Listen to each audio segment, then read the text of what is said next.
आप कह रहे हैं, पूछ रहे हैं डिफरेंट लोग। एक नाम मैंने कल शनावर का आपको उसका फोन नंबर भी अनाउंस किया था क्लास में।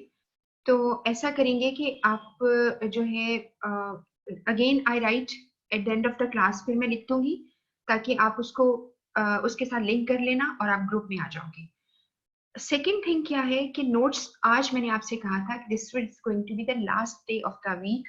आज मैं आपको नोट्स जो एरिया हमने इंट्रोडक्शन पार्ट 1 का, पार्ट ए का इंट्रोडक्शन एरिया आपने कंप्लीट कर लिया है, वो मैं आपको आज शेयर कर लूंगी, आपको नोट्स दे दूंगी ताकि आराम से आप इसे इस वीकेंड पे पढ़ते रहें और फिर आप दोबारा से मंडे को जब आते हैं तो we are going to have a new topic. ये आपको बताना था। और सेकेंडली आपको जो आपको बुक का, आपको मैंने बुक शेयर कर ली हुई है व्हाट्सएप ग्रुप में, पीडीएफ उसकी फाइल है। वो बुक एज अ बैकअप आप रखें। आप उसको जो टॉपिक में खत्म कराती हूँ उसको वहां से भी एक दफा रीड कर लिया करो। उसकी वजह ये होती है, आई टोल्ड अर्लियर, कि जो आपका सब्जेक्ट है ना ये बहुत ब्रॉड है, इसका इसका कोई एंड नहीं है।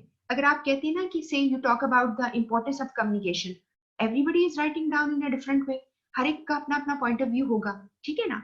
तो हमने क्या करना है, हमने पढ़ना वो है जो मैं नोट्स में दूंगी आपको, because you make sure on this idea और you count on me, I would say कि मेरे पे भरोसा करो कि आप लोग जो हैं, जो आपको मैं दूंगी वो आपके एग्जाम्स फोकस्ड होगा और आपको ज्यादातर जो आप एमसीक्यूज करेंगे ना आएंगे आपको, वो उसमें से कवर हो जाएंगे, ठीक है जी। इसके अलावा आपको जो और भी जो मटेरियल मुझे I would find it like कि आपके लिए अच्छा है, फॉर इंस्टेंस आपने एक टॉपिक पढ़ा है, आपने को मैंने पहले भी पढ़ा दिया, आपने वो जो बुक आपको मैंने कैप्लन की बुक आपके साथ शेयर की है उसमें से ही आपने पढ़ लिया है, लेकिन अभी भी मैं समझती हूँ कि थोड़ा सा कोई और एरिया है उससे पढ़ लो, तो आई शेयर विद यू। और मैंने आपसे कहा था बहुत सारे एमसीक्यूज आपके साथ शेयर करूंगी, बहुत सारे, ताकि आपको कोई प्रॉब्लम नहीं होगी, ठीक है। तो आई थिंक ये बात क्लियर हो गई है। तो अब हम काफी हमारी क्लास की जो है अभी थोड़ी सी मैंने थोड़ा एक एड्रेस ऐसा भी करना है which is going to be like a sermon, जैसे खुतबा देते हैं ना, वैसे मैंने खुतबा एक छोटा सा देना है। उसके लिए मैं वेट कर रही हूँ कि सारे लोग आ जाएं, तो मैं फिर वो खुतबे का आगाज करूंगी और बताऊंगी आपको कुछ चीजें जो हमने बहुत ध्यान करनी है।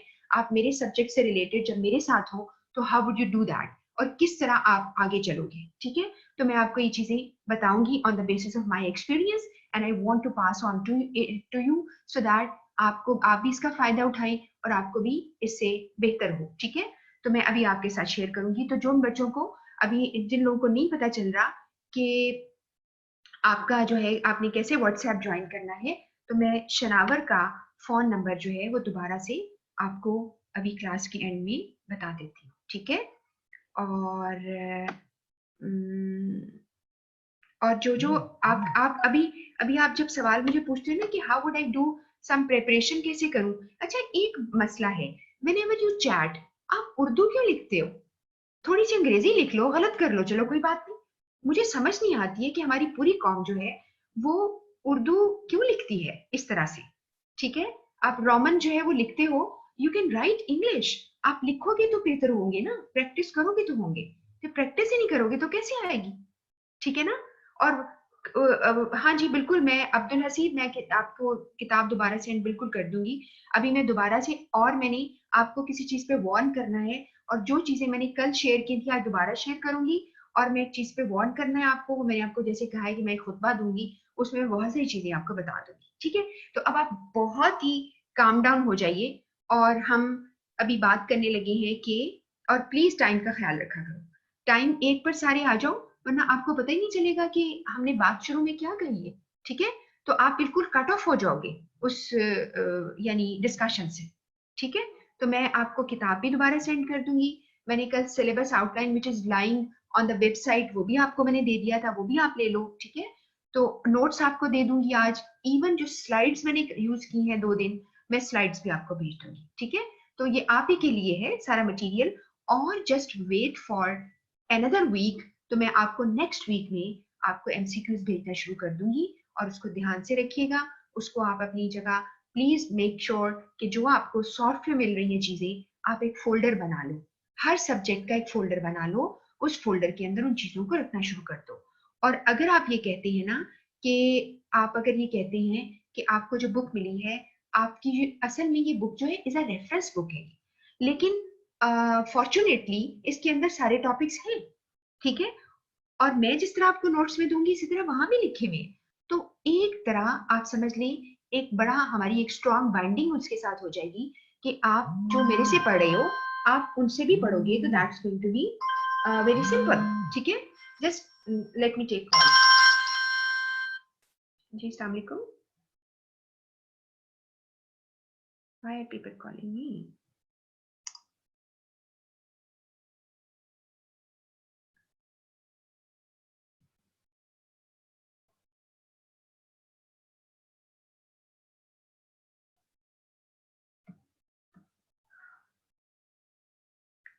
जी जी।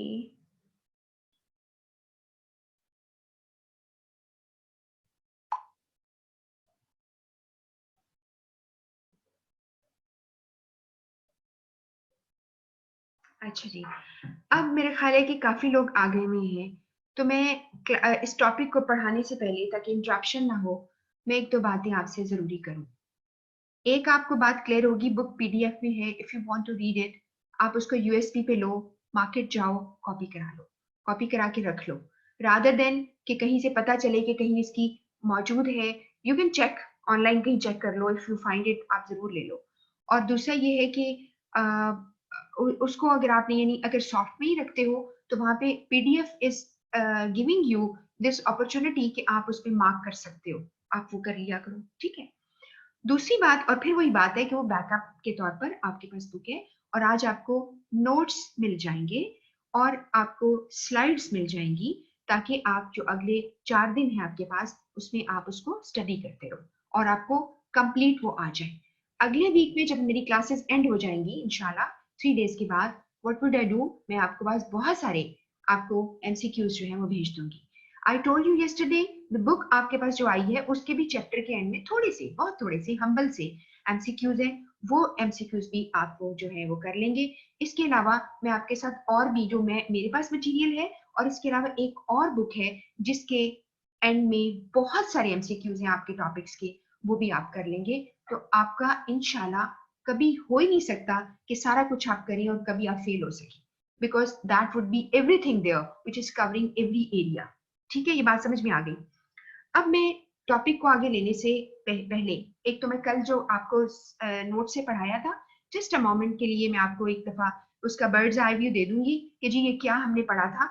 दूसरी बात ये है कि मैं आपको ये बताना चाह रही हूँ कि एक बुक में पढ़ी थी, उस बुक में कल्चर के ऊपर उसने राइटर ने कुछ लिखा था। उसने कहा कि अगर आप किसी कंट्री का, किसी रीजन का कल्चर चेक करना चाहते हो या उनके लिविंग स्टैंडर्ड जो है वो चेक करना चाहते हो, तो व्हाट यू डू इज, दो काम करो, या उनके बच्चों से मुलाकात करो, या उनके बच्चों को से मुलाकात कर लो आप, तो या फिर क्या करो, उनकी ट्रैफिक देखो। हम दोनों ही चीजें पाकिस्तान में अपने देख लेते हैं, ठीक है। मैं आपको बच्चों की तरह ट्रीट करूं, आप सारे के सारे स्टूडेंट अपने आप को अलर्ट होकर सुनो मैं क्या कहना चाहती हूँ। हमारी ट्रैफिक का ये हाल है कि अगर सबसे ज्यादा बाइकर्स जो हैं वो वायलेट करते हैं बहुत ज्यादा, आई एम सॉरी टू से आप में से बहुत सारे लोग बाइक चलाते हैं, रेड सिग्नल के ऊपर भी अगर देखते हैं कि क्रॉस वाली रोड के ऊपर if there is no traffic और उनका सिग्नल खुला हुआ है, आपको मौका मिल गया आप निकल जाते हैं। ऐसे ही है ना, जहां पे यू टर्न नहीं लेना आप लेंगे, जहां पे आपको कहा जाएगा कि राउंड अबाउट, अब ये गाड़ियों वाले भी हैं, राउंड अबाउट के ऊपर से आपने टर्न लेकर आना, नहीं नहीं हमने यहीं से ही टर्न ले लेना। ये हमारे हाल है, लेन्स हम चेंज करते हैं इतने फ्रीक्वेंटली, और जिसने मुड़ना होता है, यू टर्न लेना होता है, उसको जाने नहीं देते। वो बेचारा इंडिकेटर दे दे के थक जाता है, हम नहीं जाने देते उसको। और एक हमारे सिग्नल्स के ऊपर एक क्राउड होता है, it's not everybody on the lens. अगर इसी ट्रैफिक को तुम बाहर के कंट्रीज में चेक करो तो बिल्कुल लगता है हम वीडियो गेम खेल रहे हैं, ऐसे लगता है। क्योंकि मैं आपको एक एग्जांपल देती हूँ, माई खाला लिव्स इन यूएस, तो वो अक्सर मेरी उनसे बात होती रहती है। तो once she was living with, किसी जगह ऐसी रह रही थी हाई राइज बिल्डिंग के ऊपर, तो she showed me video call के ऊपर, तो मैंने, मुझे ऐसे लग रहा था कि जैसे मैं कोई एक जो है ना एक वीडियो गेम देख रही हूँ। एक टाइम पे गाड़ियां रुक रही हैं, फिर चल रही हैं, फिर रुक रही हैं, हम पता नहीं क्या करते। और दूसरा है हमारे बच्चे, हम बच्चों से बात कर लें या उनसे कोई उनका जो बिहेवियर चेक करें, तो हमें सारा समझ आ जाती। अब आपका बिहेवियर कहाँ मैंने चेक किया है बच्चों, व्हाट्सएप ग्रुप्स जो आपने बनाई है ना, this is purely just for the communication about business communication and report writing, isn't it? Shanawar, I appreciate आपने इसको किया और बार बार वो उसने वॉइस मैसेज भी दिया है। रात को आप मैसेजेस जो है रखते हैं, आप सुबह देखते हैं तो 350 मैसेजेस पड़े हैं। जिस बंदे ने फोकस करना है कि टीचर ने तो नहीं कुछ भेजा, वो क्या करे? जस्ट टेल मी, क्या करे वो? तो आपने क्या करना है, please for God sake, Alina ने ग्रुप बनाया हुआ है और शनावर ने, आप दोनों बच्चे भी रिस्पॉन्सिबिलिटी ले सकते हो और किसी और को बेशक इसको कर दो, एडमिन कर दो और आप बेशक निकल जाओ। आप अपना एक चैट ग्रुप अलग बनाइए, आपका अपना अपना ग्रुप होगा, उसमें आप बेशक कहानियां भेजें, स्माइलीज भेजें, आपका जो दिल चाहता है उसके अंदर भेजें, but don't include me over there. And दोस्त who don't want to be the part of it, वो उससे अलग रह सकते हैं। जैसे कल फारूक साहब अगर मुझे सुन रहे हैं तो उनकी मुझे कॉल आई थी, उन्होंने कहा था मैं कहाँ से देखूं कि आपने बुक कहाँ भेजी है, how can I do that? आप समझ रहे मेरी बात को? तो आज के बाद आप ये, हम बच्चों को, आप लोगों को रिमूव कर देंगे। आप ये जो BCRW का ग्रुप है, इसमें कोई एक्स्ट्रा बात नहीं आएगी unless until you have a question. आप मुझे क्वेश्चन जरूर करें रिगार्डिंग योर सिलेबस और जो आपकी एम्बिग्विटीज दिमाग में है, ask me a question, but don't do anything अपने आपस में सवाल या किसी और सब्जेक्ट के यहाँ नोट्स शेयर करना, जैसे शनावर ने भी ये कहा था वहां पे, please don't do it, I request you all. इससे हम बहुत डिस्टर्ब हो रहे हैं। आपका जो ये जिस फोकस के ऊपर है ये हमारा बना है, it's a very like you can say बड़ी एक वो पाकीज़ा सी बात है कि हम we are going to be talking about something which is about studies, we want to proceed on with something to make our career, हम ये बनाने के लिए आगे जा रहे हैं, ठीक है? तो ये प्लीज आज से, अब इस वक्त से ऑनवर्ड कोई एक्स्ट्रा मैसेज इसके अंदर नहीं आएगा। जो कल मैंने 2 चीजें आपको सेंड की मैं आज करूंगी, और एक्स्ट्रा जो आपको 2 चीजें और भेजनी है नोट्स वगैरह वो सेंड करूंगी। आपको आई थिंक ये बात बिल्कुल क्लियर हो चुकी है। अब हम पढ़ाई करते हैं, ठीक है? I count on you, I trust you, आप सारे के सारे बहुत अच्छे इंसान हो, और हमें थोड़ी सी अगर कुछ छोटी मोटी हमारी गलतियां हैं तो हम उसको इम्प्रूव कर लेंगे, ठीक है ना? हमारा बिहेवियर, हमारा एटीट्यूड बहुत सीरियस होना चाहिए। और आप जो क्वेश्चन अगर मुझे कर रहे हैं इस वक्त, तो मैं आखिरी 10 मिनट्स में आपके क्वेश्चन देखूंगी, ठीक है? तो अभी आप आराम से मुझे सुनिए। हमने कम्युनिकेशन की क्या होती पढ़ा था, उसकी डेफिनेशन पढ़ी थी, ये आज आपको नोट्स मिल जाएंगे, आप इसको आराम से पढ़ेंगे। कम्युनिकेशन की डिफरेंट डेफिनेशंस थी। किसी बच्चे ने कहा कि हमने सारी याद करनी है, नहीं करनी, आपने सिर्फ इसको ध्यान से पढ़ना है और लोगों के नाम भी याद करने की जरूरत नहीं, just to get an idea. जहां आपको बिल्कुल कैरेक्टरिस्टिक ऑफ कम्युनिकेशन क्या है, जस्ट उसको गो थ्रू करो कि हाँ ये फैक्ट है कि ये कम्युनिकेशन के कैरेक्टरिस्टिक्स हैं। हाँ, आपको जो याद करना होगा, मैं आपको नाम याद करने होंगे, मैं आपको बताऊंगी। मसलन कम्युनिकेशन साइकिल है या प्रोसेस है या मॉडल है, इन तीनों लफ्जों के बारे में आपको अवेयरनेस होनी चाहिए। उसके बाद इसके अंदर कंपोनेंट्स हैं, आपने इसके कंपोनेंट्स के नाम आपको आने चाहिए, और उसकी डेफिनेशन इस तरह आनी चाहिए कि जब वो एग्जाम में आपको आती है एंड यू डू अंडरस्टैंड। हमने ये सारी कर ली है, हमने ये बात कर ली थी कल ही कि sender is also called encoder, जो मैसेज को एनकोड करेगा। वो एनकोड क्या करेगा? क्या वो कोड वर्ड्स यूज करेगा? नहीं, उसको अपनी अपनी लफ्जों की सिलेक्शन करेगा। हर पर्सन अपनी नॉलेज, अपनी अंडरस्टैंडिंग, अपनी स्टैंडर्ड के मुताबिक लफ्जों का इस्तेमाल करता है। जैसे मैं वैसे तो ये बहुत ही सीरियसली और अफसोस वाली बात है, लेकिन एक दफा ऐसा हुआ मेरी क्लास में, एक बच्चा पठान बच्चा था, बच्चे जो हैं जो सिंध से आए या जो पेशावर साइड से आते हैं, ये सारे बच्चों की जो या बलोचिस्तान से चले जाए, कहीं से भी आते हैं other than Punjab, when they speak they have different set of vocabulary, तो वो अभी सीख रहे होते हैं, उनकी अपनी जो लोकल लैंग्वेज होती है वो डिफरेंट होती है, हमारे पंजाबियों की डिफरेंट होती है। समटाइम्स हम उर्दू ऐसे बोल रहे होते हैं जैसे पंजाबी बोल रहे होते हैं, और उर्दू बोल रहे होते हैं, हमारा एक्सेंट पंजाबी होता है, तो ये एक मसला हमारा रहेगा। It's okay. जो linguist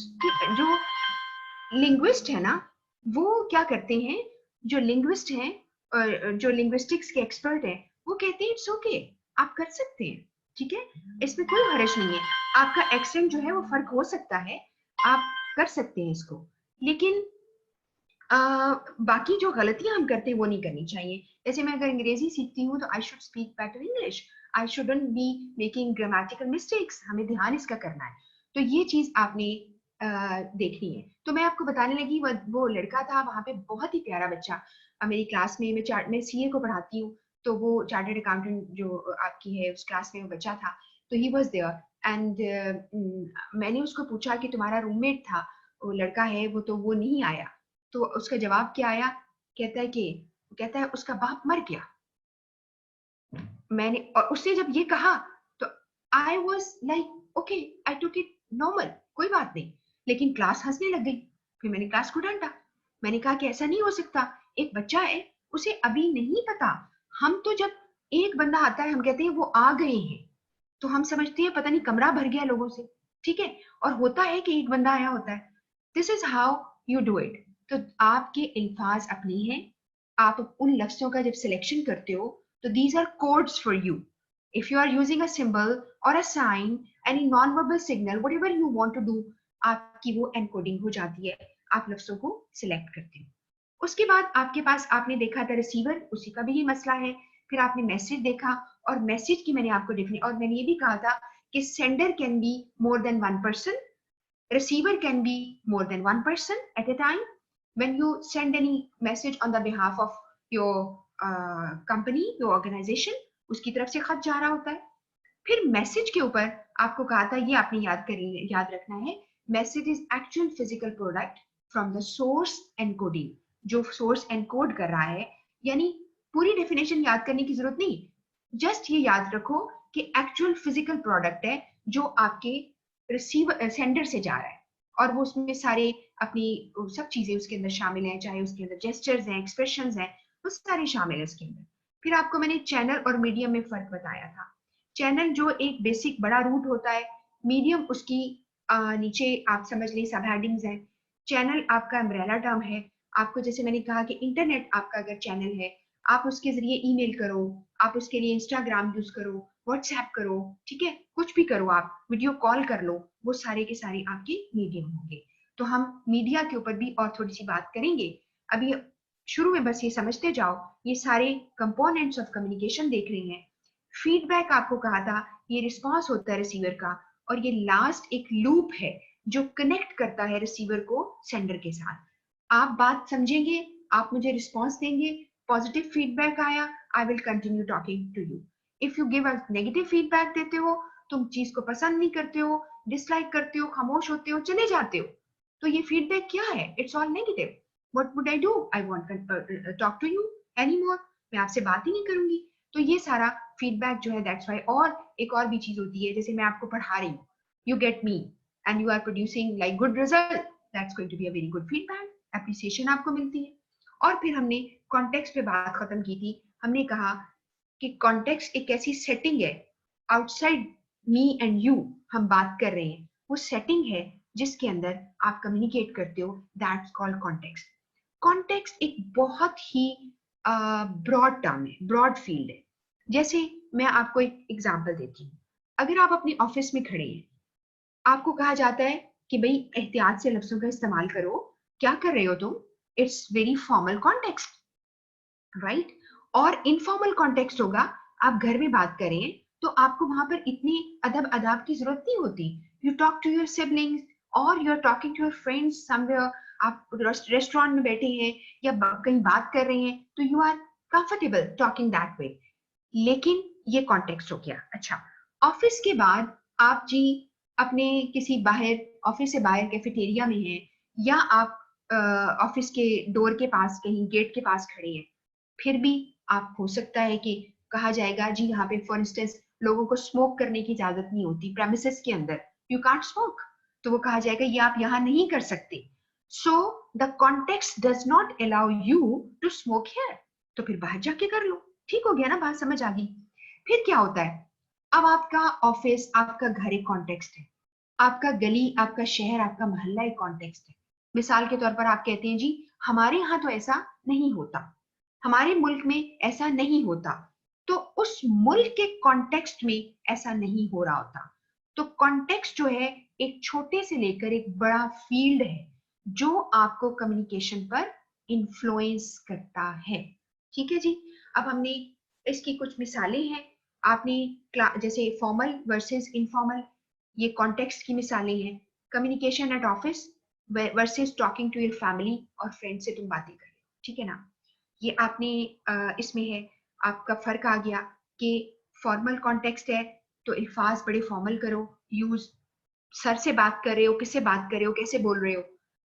confidential versus non confidential का मसला क्या है? कॉन्फिडेंशियल की मैंने मिसाल दी है पेरोल डेटा या क्लाइंट डेटा। कुछ बच्चों को समझ आ गई, कुछ को नहीं समझ आई। पेरोल डेटा क्या है? जैसे मैं एक जगह काम करती हूँ, मुझे कितनी सैलरी मिलती है, मेरे साथ मेरे कॉलीग्स को, दूसरे डिपार्टमेंट वालों को कितनी सैलरी मिलती है, ये किस पेरोल पे हम हैं। या अगर मैं किसी, मेरी कंपनी है, किसी फर्म को, कंपनी को मैं ऑडिट करती हूँ, उसका क्लाइंट डेटा मेरे पास है, तो मैं क्या कर सकती हूँ, या हम किसी कंपनी का कंसल्टेंसी देती है, उसका क्लाइंट डेटा है, वो बहुत सीक्रेट होता है, बहुत कॉन्फिडेंशियल होता है। उसकी अगर ऐसा कॉन्फिडेंशियल कॉन्टेक्स्ट हो तो वो खबर तुमने लीक नहीं करनी होती, लोगों को नहीं बतानी होती। अगर इनफॉर्मल यानी नॉन कॉन्फिडेंशियल है, मिसाल के तौर पर ऑफिस टाइमिंग है, आपके ऑफिस टाइमिंग चेंज हो रहे हैं, तो क्या सबको नहीं बताने? ये कॉन्फिडेंशियल खबर थी? No, it was non confidential. Everybody should know, everybody has a right to know कि कल से टाइमिंग्स क्या है हमारे, तो आप नोटिस बोर्ड पे लगा दें, इट्स पब्लिक, ये बात पब्लिक हो गई। तो नॉन कॉन्फिडेंशियल कॉन्टेक्स्ट के मुताबिक हम बात को ट्विस्ट कर लेते हैं, चेंज कर लेते हैं। तीसरी बात आ गई अर्जेंट वर्सेस नॉन अर्जेंट। अब अर्जेंट क्या है? अर्जेंट में मिसाल के तौर पर एक मिसाल दी है कि आपने बिल्डिंग को इवैक्यूएट कराना है। आपने कहना जी अनाउंसमेंट करे हैं, खुदा ना खासा आग लग गई है या जलजिला आने लगा है, जैसे कि जापान में बहुत आते हैं जलजिले, या किसी जगह कोई पानी जो है सुनामी वगैरह है, उसकी अनाउंसमेंट करनी है, तो आप जल्दी से वो करेंगे रादर देन आज आप सोच कर आए थे कि मैं अपने जूनियर्स को गाइड करूंगा कि आप कंप्यूटर पे काम करें तो आपका पास्चर कैसा होना चाहिए, आप जो है कैसे सेट होके बैठेंगे। ठीक है, तो वहां पर वो गुफ्तगू बाद में कर लेना, पहले उनको बता दो कि आग लगी है, आप यहाँ से, अलार्म नहीं बज रहा है किसी तरह से, तो तुम लोग यहाँ से निकल जाओ। बात समझ में आ गई?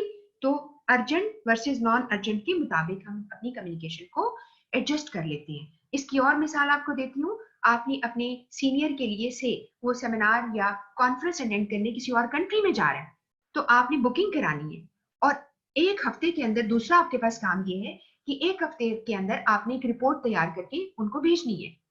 क्या आप रिपोर्ट पे काम करते रहेंगे कि आप पहले बुकिंग कराएंगे? अर्जेंट क्या है? आप बुकिंग कराएंगे। Your communication would stay with somebody, किसी से आप बात कर रहे हैं, आप उनकी टिकट बुक कराएंगे, उनका कमरा बुक करा लेंगे और आप अपने सीनियर को बता देंगे कि सर आपकी टिकट जो बुक हो गई है, आपको मैं इसकी आपको भेज रहा हूँ, क्योंकि आजकल तो टिकट ज्यादा आप सॉफ्ट में आ जाती है ना, आपकी आप मेल कर देते हो, सॉफ्ट में आ जाती है, आपका वीजा, हर चीज आजकल सॉफ्ट में ही होती है। तो आपका जो है, आप ये काम करेंगे। फिर कॉन्टेक्स्ट आता है इंटरनल वर्सेस एक्सटर्नल। मिसाल के तौर पर इंटरनल मीन मेरे ऑफिस के अंदर बात, इंटरनल मीटिंग हो रही है, मेमोरेंडम्स जो होते हैं, अभी हम इसको भी डिटेल में पढ़ेंगे ये क्या होते हैं, ये इंटरनल मैटर्स होते हैं, उसके ऊपर हम लिखते हैं।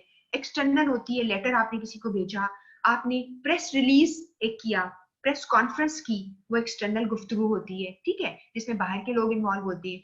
तो keeping in view people around, keeping in view the context, the situation, आप context को situation चलो कह लो, ठीक है, आप situation के मुताबिक क्या करते हो, अपने चेंज कर लेते हो अपनी बात को, हमारी कम्युनिकेशन उसके अकॉर्डिंगली होती है।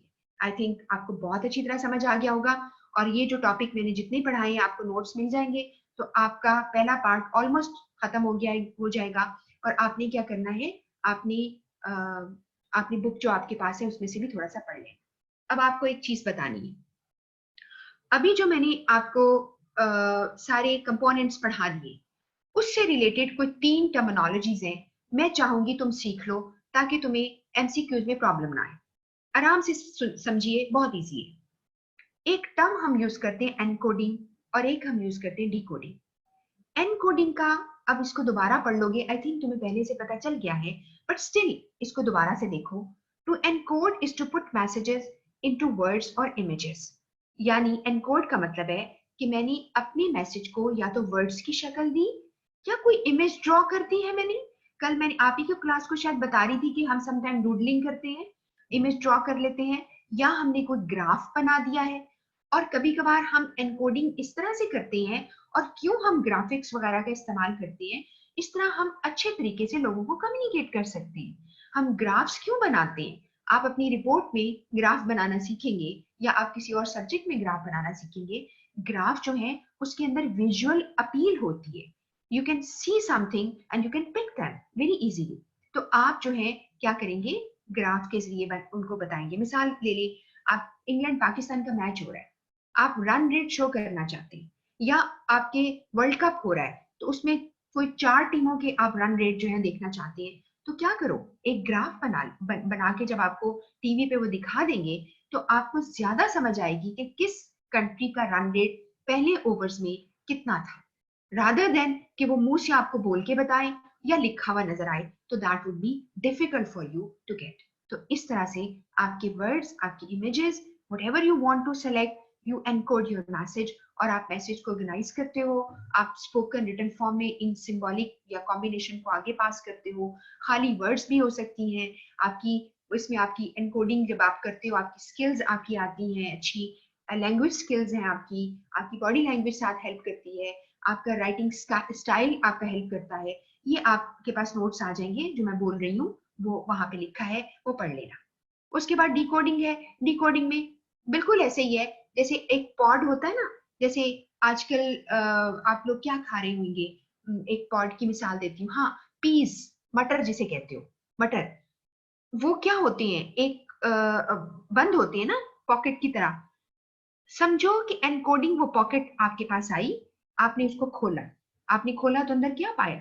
The same way you decode the message, you take out meanings from the person's words, the person's expressions, और उसकी बॉडी लैंग्वेज या उसके लिखने के स्टाइल या उसकी सिलेक्शन ऑफ वर्ड्स के ऊपर से हम मैसेजेस को आप डिकोड करते हैं और उसको इंटरप्रेट करते हो, समझते हो। अगर तुमने अच्छा समझ लिया तो तुम अच्छा फीडबैक भी दे लोगे, ठीक है। तो ये आपकी डिकोडिंग, इसको पढ़ लेना। एक और चीज तुम्हें समझानी बहुत जरूरी, बहुत जरूरी, वो है स्टिमुलस। अब आप में से बहुत सारे लोग जो हैं, हो सकता है कि बायोलॉजी आपने पढ़ी हो, बहुत सारे बच्चों ने। अब बायोलॉजी आपने अगर पढ़ी है तो आपको स्टिमुलस रिस्पॉन्स बड़ी अच्छी तरह पता होगा, ठीक है ना। आपने फॉर इंस्टेंस आपने रिफ्लेक्स सेक्शन भी पढ़ा होगा कि जी आपका पाँव किसी कील पे आ गया और कील आप एकदम अपना पाँव पीछे कर लेते हो क्योंकि स्टिमुलस रिस्पॉन्स होता है, या उसका रिफ्लेक्स एक्शन आप शो करते हो। आप क्विक एक्शन, आपकी बॉडी जो है वो मैसेज लेती है, आपकी स्किन से मैसेज गया, फौरन के फौरन दिमाग ने आपके हाथ को कहा कि पीछे हटो, या पाँव को कहा तो पीछे हो गया हो, ठीक है ना। ब्रेन करता है ना काम। और आपको मजे की बात बताऊं, बहुत सारे लोग एबनॉर्मल होते हैं इस केस में। उनमें क्या होता है कि दे डोंट फील पेन, उनको पेन फील ही नहीं होती, उनकी सारी जिंदगी गुजर जाती है, उनको पेन जो है वो, टीका लगा दो उनको, सर्जरी कर दो, उनको पेन नहीं होती, बट इट्स नॉट नॉर्मेलिटी। तो अब आप जरा स्टिमुलस को समझें क्या है। A stimulus something that causes a reaction. अब सारा बाकी जो लिखा है तुम पढ़ लेना, मैं वो नहीं पढ़ रही, अब ध्यान से सुनिए ये क्या है। स्टिमुलस क्या है, दो तरह की। एक स्टिमुलस है जैसे आप मुझे मैसेज करते हो, the message is acting as a stimulus and I would react to that message and I would give a response to that message, और मैं आपको जवाब दूंगी। मैं अपने कमरे में ऑफिस में बैठी हूँ आराम से, एक नॉक होता है, मैं कहती हूँ जी कम इन। स्टिमुलस एक्सटर्नल, बाहर से आई, देखा मैंने ऑफिस बॉय, वो कहते हैं जी मैम आपसे कोई मिलने आया, ठीक है, आप जरा उनका कार्ड ले आइए। कार्ड आ जाता है, वो आ जाते हैं, या मैं उनको फोन पे इंटरकॉम पे बात करती जी ठीक इनको आने दी, वट एवर। तो आपने एक्सटर्नल स्टिमुलस है जो बाहर के कॉन्टेक्स्ट से, बाहर की सिचुएशन से आपने हासिल की, आपने रिसीव की और उसका जवाब दिया। कोई भी आपका कॉलीग आपसे बात करता है, एक खत आपके घर ड्रॉप होता है, वो भी एक्सटर्नल स्टिमुलस है। आप खत पढ़ते हैं और देखते हैं हाँ ये बैंक की स्टेटमेंट है, ठीक हो गया। अब इंटरनल स्टिमुलस क्या है, अंदर की खबर है। मुझे अंदर से एक फील आती है कि मुझे इनको बता देना चाहिए, या इस वक्त मेरे किस काम का वक्त है, या इस वक्त मैं क्या काम को पहले कर लूं। This is what my internal stimulus, and on the basis of that whatever I do, either I communicate to people or I start working on that, whatever I do is the reaction to that stimulus I feel from within, मेरे अंदर से आती है, और दूसरी stimulus है जो बाहर से होती है। समझ गए बात को? तो स्टिमुलस का वर्ड हो सकता है एग्जामिनर कहीं यूज कर ले और तुम्हें ना आता हो तो प्रॉब्लम हो जाएगी। तो स्टिमुलस सिंगुलर होता है, इसका प्लूरल स्टिमुलाई। तो आप आए लिखा होगा तो भी घबराना नहीं। तो कुछ आपको इस तरह मैं टर्मिनोलॉजी थोड़ी थोड़ी आपको बताती जाऊंगी, आप इसको साथ साथ अपने किसी जगह कहते हैं ना पार्क करते जाना, रखते जाना, ताकि तुम्हें कोई प्रॉब्लम ना हो। और एक बात जरूरी है, प्लीज मेरी बात ध्यान से समझो, आप सारों को you are suppose to be very very organised. आप अपना ऑर्गेनाइज्ड होना सीखो। इसके बाद आपने ऑफिसेज में काम करना है। अगर आप ऑर्गेनाइज नहीं हुए, आप प्रोफेशनल एजुकेशन ले रहे हो, तो आपका क्या होगा? आपका कोई फायदा नहीं होगा आपका। अगर आपको कोई सीनियर आ जाता है एकदम से आपकी टेबल पे और कहता है कि फला फाइल मुझे चाहिए या फला रिपोर्ट चाहिए, आप हाथ पांव आके फूल जाएंगे।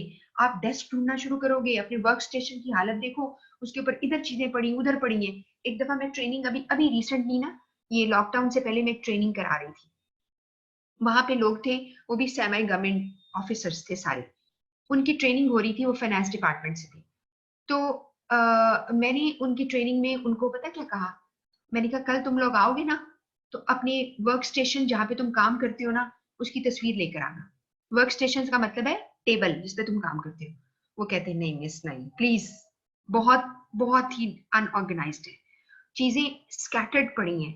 और जो नीचे, मैंने कहा तुम सोचो कि तुम्हारा जहां तुम्हारा डेस्कटॉप पड़ा होगा, उसके नीचे तुम्हारा जो मॉनिटर पड़ा होगा या कंप्यूटर या एलसीडी जो भी तुम्हारी पड़ी है, उस वाली टेबल के नीचे जो ड्रॉर है उसको जरा जाके चेक करना, और उसके नीचे देखना कि जो किताबें या कुछ चीजें पड़ी हैं, फाइलें, क्या उस पर कितनी डस्ट है। वो कहता है बहुत डस्ट होती है, बहुत डस्ट होती है। तो क्या है, अगर हम ऑर्गेनाइज नहीं होंगे, मैं इस वक्त डस्ट की बात नहीं करी, ऑर्गेनाइज होने से मुराद है जो सब्जेक्ट पढ़ रहे हो, उसके जो नोट्स ले रहे हो, उस टॉपिक को जहां पढ़ रहे हो उसको साथ साथ नोट करते जाओ।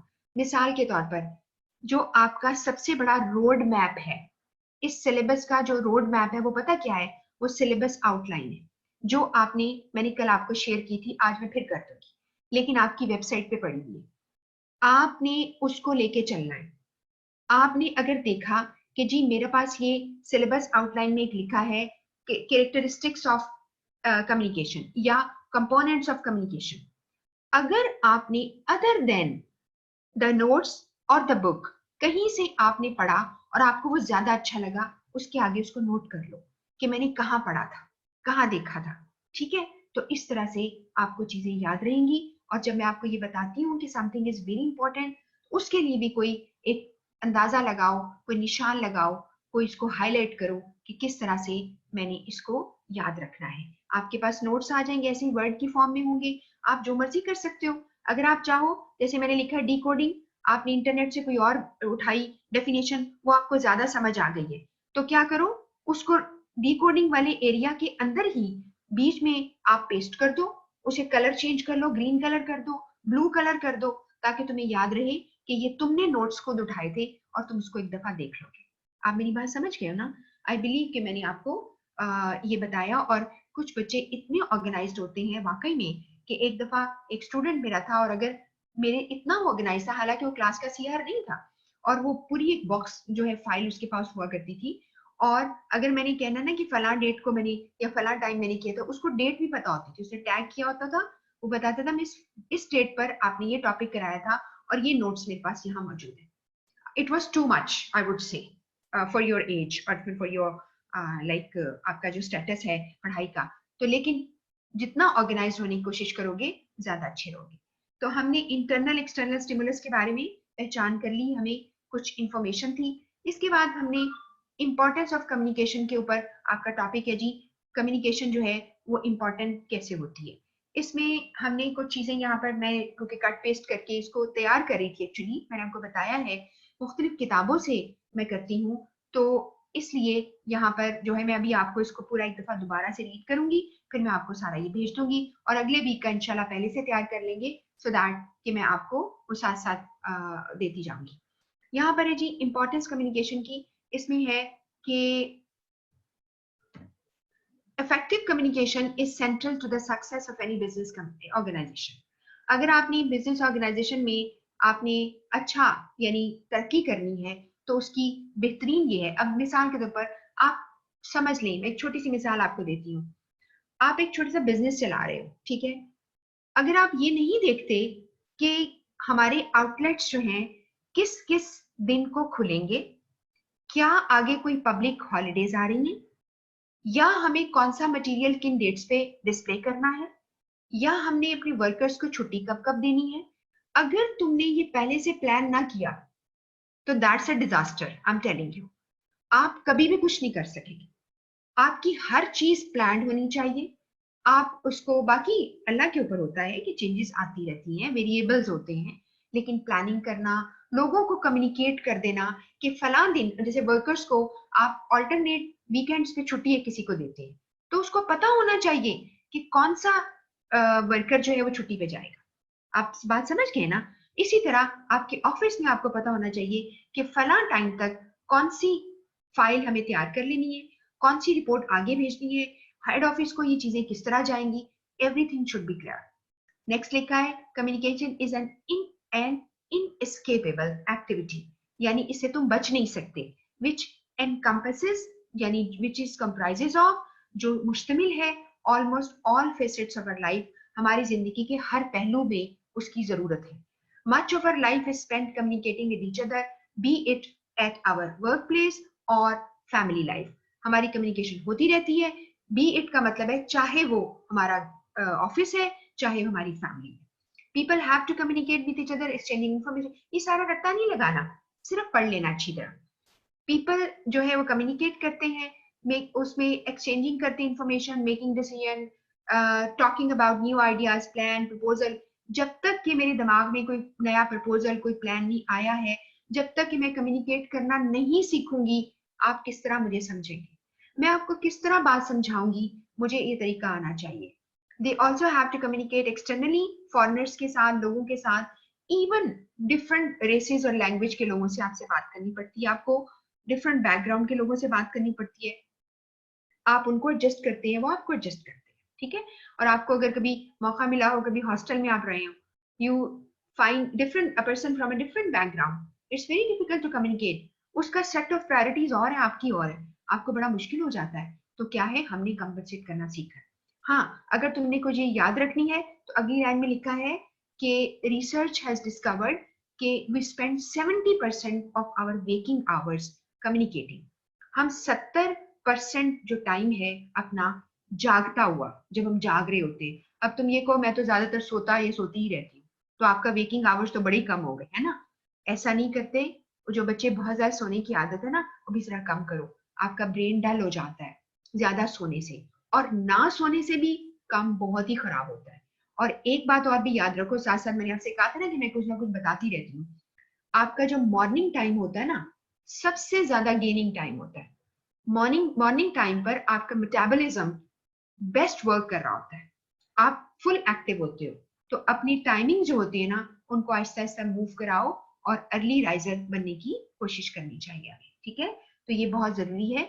और थोड़ा बहुत एक्सरसाइज करना, थोड़ी सी आपने जैसे वर्कआउट या जो भी आप में से हो सकता है, कुछ लोग जिम भी जाते हो, स्विमिंग करते हो, या बहुत कुछ करते हो, लेकिन that's the best thing everybody should do. उससे आपके सारे जो आपकी बॉडी है, आपके जो बोन्स हैं, आपका स्ट्रक्चर है, ठीक रहता है। तो 70% टाइम हम कम्युनिकेट करते रहते हैं, किसी भी तरह से लिखते हैं, बोलते हैं, सुनते हैं और पढ़ते हैं, ठीक है। अगर हम ज्यादा बोलते नहीं हैं तो कम से कम सुनते तो हैं लोगों को, ठीक है। तो ये चीज हमने इसमें देखी। इसके बाद जी आप देखेंगे कम्युनिकेशन इज इनएविटेबल। इनएविटेबल, नागुजीर होना, जिससे बचाव नहीं है। A successful person is one who can communicate effectively. Communication is ever present feature है हमारी बोथ कमर्शियल पर्सनल लाइफ का, चाहे हम कॉन्शियसली करें या सबकॉन्शियसली। ये मैं आपको पहले बता चुकी हूँ, मैंने आपको स्लाइड पे दिखाया था ये, और मैंने इसमें आपको आइसबर्ग की एग्जांपल दी थी कि आपका कॉन्शियस माइंड जो कि आप कर रहे होते हो पता होता है, सबकॉन्शियस माइंड आपके अंदर की बात होती है, आपकी फीलिंग्स हैं, आपकी वैल्यूज हैं जिसको आप करते हो। उसके बाद है excuse me, importance of communication has gained recognition, यानी रिकॉग्निशन में पहचान हासिल कर ली है because it is the most vital mean by which people are connected together in the society. बस एक ही तरीका है जिससे हम आपस में कनेक्टेड हैं। और आपको ये पता है, रिसर्च ये साबित कर चुकी है कि और भी दुनिया में कितनी ज्यादा स्पीशीज हैं जो बहुत इंटेलिजेंट, जैसे चिंपैंजीज हैं, ओरेंगुटैन हैं, और मंकीज की और फॉर्म्स हैं, और इवन क्रो कहा जाता है बहुत इंटेलिजेंट, शार्प एंड क्लेवर होता है, ठीक है। लेकिन ये सारे की जो डिफरेंट स्पीशीज हैं, ये क्यों नहीं क्राउन ऑफ क्रिएशन है? यानी ये इंसानों के ऊपर क्यों नहीं है? इंसान क्यों सबको कंट्रोल किए हुए? हमने जू में हर तरह के जानवर डाल दिए, ठीक है ना, इंटेलिजेंट भी हैं, सारे भी हैं, इंसान ने हर चीज को कंट्रोल कर लिया है। और कहा जाता है it is because of your communication skills. आप कम्युनिकेट करते हो, आप सोसाइटीज बनाते हो, और आज का दौर है, आपकी कम्युनिकेशन जो है वो अब आपकी खाली कम्युनिकेशन नहीं रहेगी, इसके अंदर आईसीटी आ गई है, इंफॉर्मेशन एंड कम्युनिकेशन टेक्नोलॉजीज आपके जहन ने बना ली, और दुनिया के किसी भी कोने में एक बंदा है, आप उससे बात कर रहे हैं, आप उसके साथ बिजनेस डील कर रहे हैं, आप अपनी चीजें इंपोर्ट कर रहे हैं, आप एक्सपोर्ट कर रहे हैं, हो रहा है ना सब कुछ। तो क्या है, आप ये सब कुछ कम्युनिकेट कर रहे हो एक लफ्जों के ऊपर। आपको जैसे अभी मुझे कम्युनिकेट हो गया था जी, आपकी क्लास कितने बजे शुरू हो गई, इट्स अ कम्युनिकेशन, जिसकी वजह से आप सारी 200 के करीब आप लोग हैं, आप सारे मुझे सुन रहे हो। तो क्या है, it's communication. If you remove that piece of communication, छोटी सी बात कम्युनिकेशन की नहीं मेरे पास आती कि क्लास कनेक्ट नहीं हुई या जो भी, तो मैं आपसे बात ही नहीं कर पा रही, ठीक है। तो कितने लोगों के साथ हमारी हो गई कम्युनिकेशन। तो communication plays a crucial role in almost all aspects of life. To work in business, government, organisation is impossible without communication. अब जैसे आ रहा था बार बार लॉकडाउन फला जगह का, माइक्रो आप करें लॉकडाउन, या आप फला एरिया को बंद करें, ये क्या कर रहा था, गवर्नमेंट करी थी ना आपको। और उसके ऊपर आप देखिए क्या कुछ नहीं पिछले दिनों में हुआ है, आपने देखा है क्या कुछ नहीं हुआ। लोगों के बिजनेसेस कोलैप्स हो गए हैं, millions of people they were working, जो वर्ल्ड वाइड कह रही हूँ, अमेरिका में ले ऑफ इतना ज्यादा हुआ है, ले ऑफ समझती है ना, नौकरी से निकाल देना, यानी नौकरियां छूट जाना, इतना ले ऑफ हुआ है क्योंकि वहां वहां बहुत लोग काम करते हैं, बहुत लोग वर्किंग पे वर्क कर रहे हैं, तो वो निकल गए, लोग अपने घरों के किराए नहीं दे सके, उनको वहां से निकाल दिया गया, बड़ी बड़ी बड़ी बड़ी कंपनीज जो है वो बैठ गई हैं, बैंकरप्ट हो गई। ये सारा कुछ जो है ये क्या हुआ है, आपको कम्युनिकेट किया गया कि जी बंद कर दे, बंद हो गया, सारा कुछ बंद हो गया, ठीक है। तो I I we would take it कि communication, take it as positive as well as there is something negative as well, but positivity को हम ज्यादा लेके चलेंगे, और क्या है कि हम अपनी कम्युनिकेशन स्किल्स को बेहतर करेंगे ताकि हम अपनी बात दूसरों को बता सकें। अब अगला टॉपिक आ गया है ये कैरेक्टरिस्टिक ऑफ इफेक्टिव कम्युनिकेशन। ये आपको नोट्स में मैं दूंगी, आपको मिल जाएगा। यही वाला टॉपिक आपको जब पीडीएफ में मिलेगा जो कैप्लन में है, आप वहां से एक रीडिंग कर लेना बस। उससे क्या होगा, एक और आपका जो कॉन्सेप्ट है स्ट्रांग हो जाएगा, आपकी मेमोरी सेल्स जो है वो स्ट्रांग हो जाएंगे कि जी ये मुझे दोबारा पढ़ा है, मुझे याद हो गया। यहाँ पर हमने देखना है कैरेक्टरिस्टिक में सबसे पहला कैरेक्टरिस्टिक है कि एक्यूरेट होनी चाहिए। एक्यूरेट में फैक्ट्स एंड फिगर्स होने चाहिए, ठीक, उसमें टाइमिंग्स, उसकी डेट्स, उसके नंबर्स। अगर आपने लिखा है कि अगर आपने गलत किया, तो सेकेंड लाइन में लिखा है inaccuracies can create a bad impression for an organization which can ultimately impact on its profitability।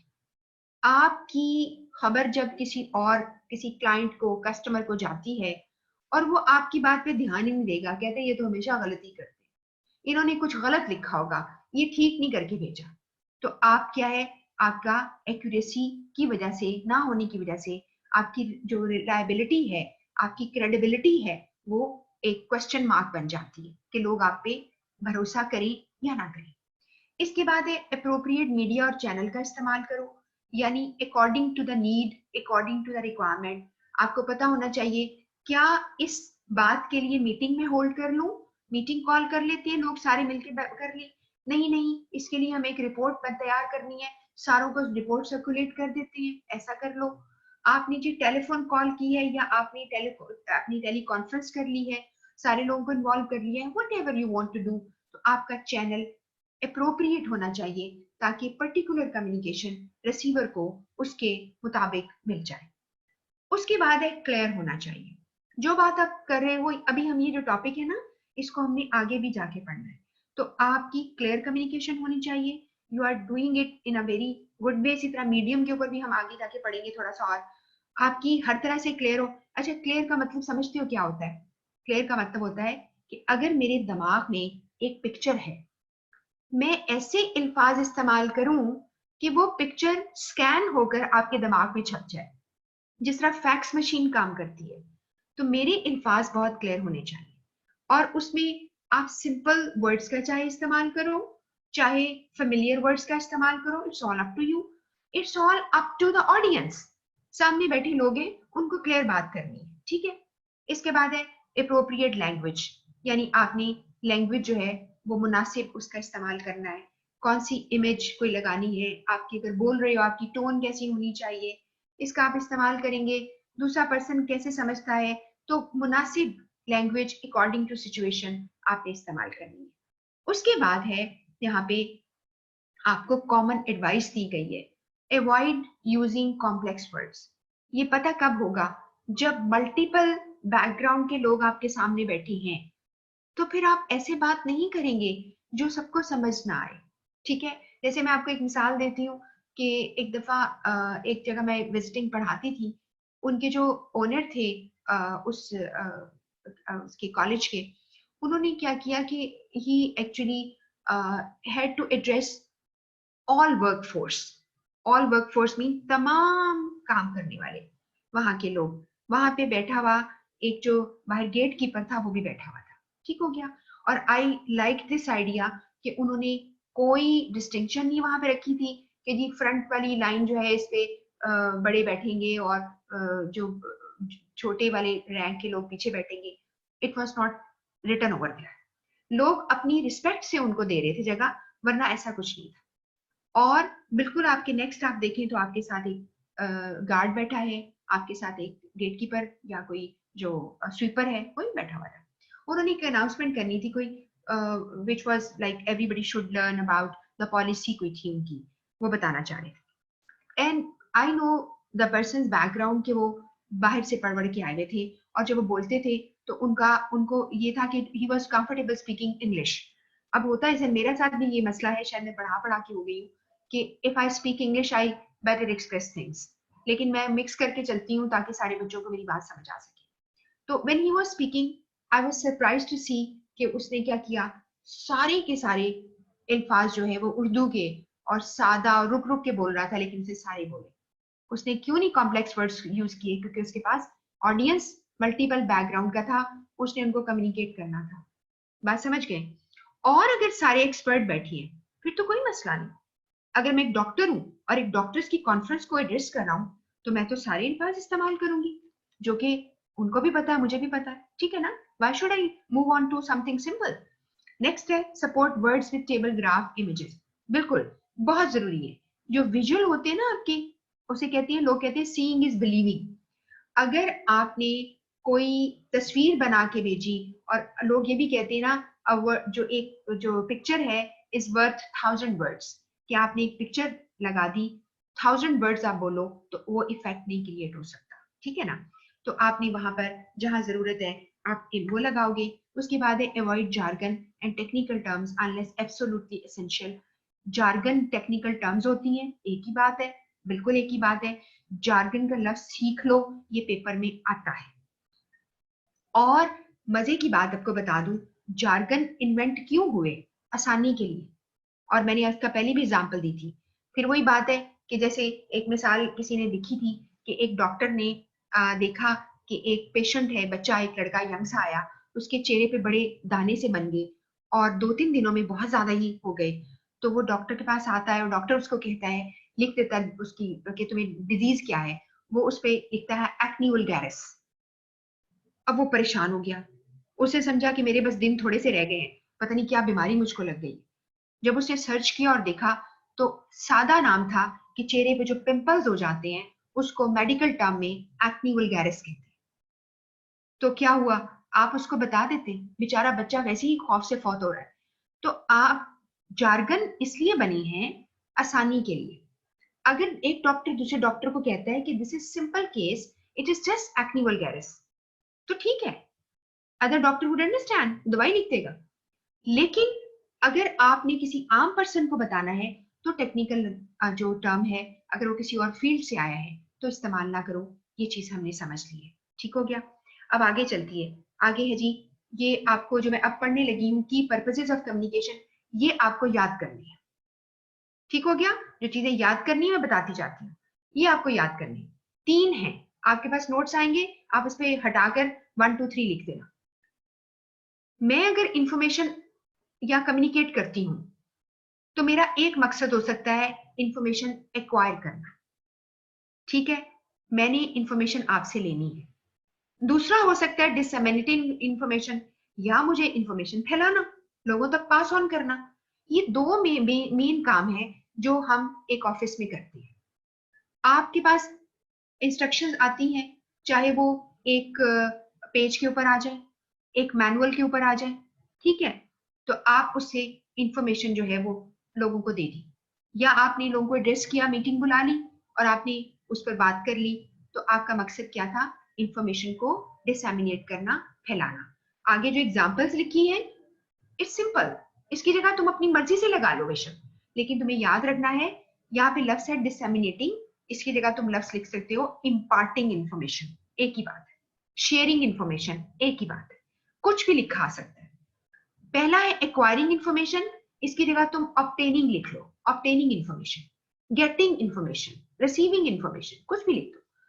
आपने इंफॉर्मेशन को कलेक्ट करना, जैसे आप एक रिपोर्ट लिख रहे हो तो क्या करोगे, पहले सारी इंफॉर्मेशन कलेक्ट करोगे ना, फिर ही बोलोगे।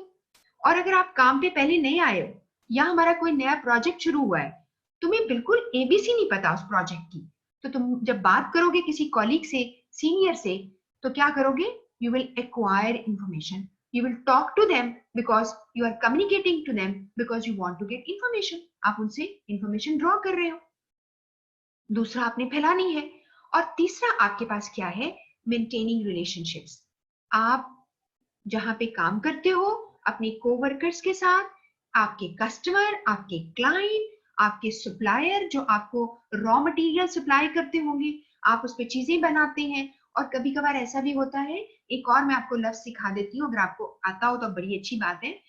हम जब काम करते हैं, जैसे मैं कोई प्रोडक्शन करती हूँ मसलन, तो कभी कभार हम अपने काम का कुछ हिस्सा आउटसोर्स कर देते हैं। आउटसोर्सिंग का मतलब होता है कि मैं अपने काम का कुछ हिस्सा किसी और से करवा लेती हूँ। मिसाल के तौर पर हम शर्ट्स बनाते हैं बॉयज की, ठीक है, आप बॉयज की जो होती है ना, आपकी जो टी शर्ट्स समझ लो, वो हम बनवाते हैं।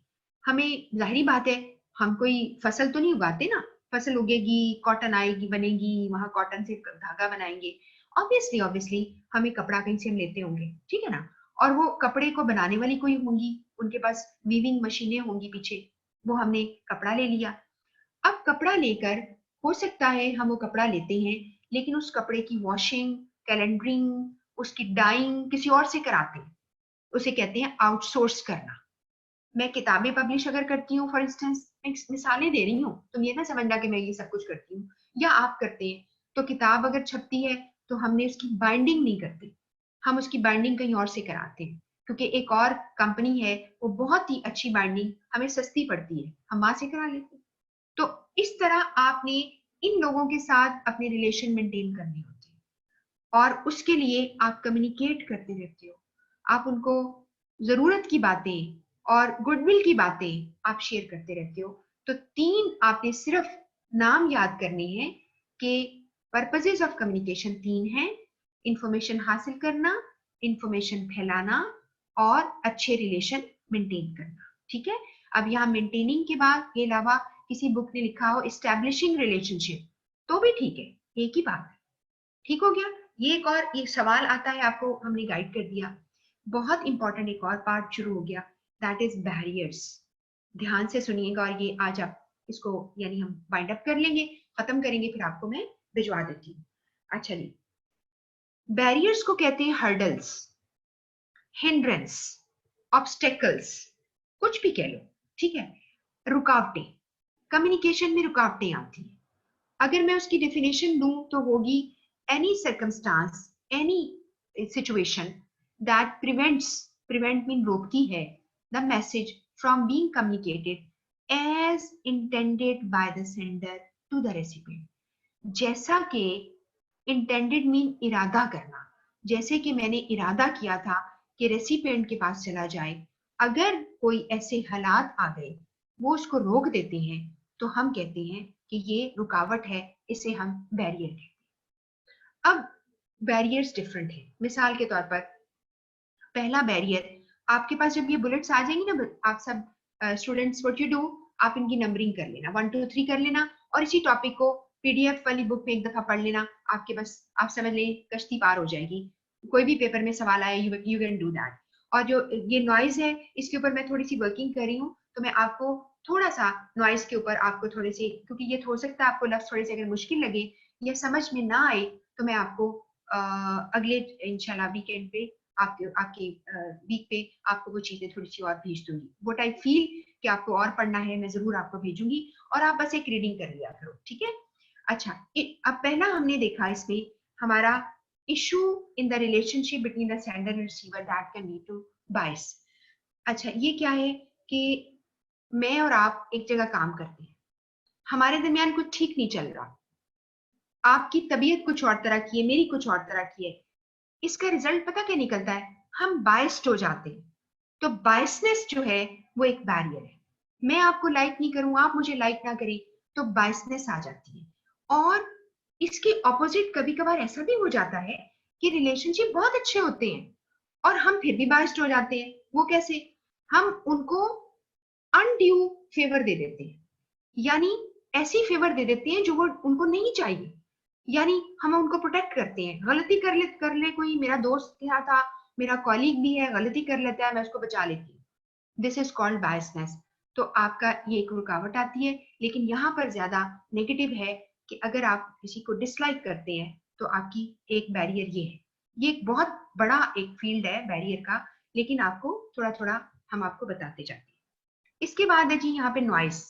नॉइस एक बैरियर है। फिजिकल इंटरफेरेंस, आप इसकी डेफिनेशन आप पढ़ लें।